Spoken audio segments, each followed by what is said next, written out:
بچوں، آج لیو ٹولسٹوئے کی حکایات میں سے جو کہانی میں آپ کو سنا رہی ہوں وہ اس کتاب کی 30ویں کہانی ہے اور اس کا عنوان ہے مچھر اور شیر۔ ایک مچھر شیر کے پاس آیا اور بولا، تمہارے خیال میں تم زیادہ طاقتور ہو یا میں؟ اگر خود کو زیادہ طاقتور سمجھتے ہو تو تم غلط ہو۔ تمہاری طاقت کیا ہے کہ تم اپنے پنجوں سے نوچتے ہو اور اپنے دانتوں سے چباتے ہو؟ میں تم سے زیادہ طاقتور ہوں، اگر تم چاہو تو ہم مقابلہ کر کے دیکھ لیتے ہیں۔ مچھر نے شیر کے گال اور ناک پر کاٹنا شروع کر دیا۔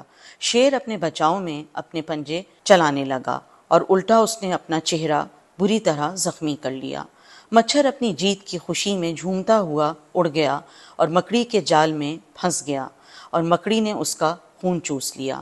مچھر نے کہا، میں نے زیادہ طاقتور دشمن کو ہرا دیا مگر اس چھوٹی سی مکڑی نے مجھے مار ڈالا۔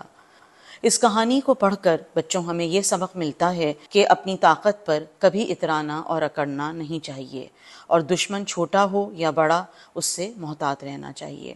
اگر یہ کہانی آپ کو پسند آئی ہو تو بتائیے گا ضرور۔ شکریہ۔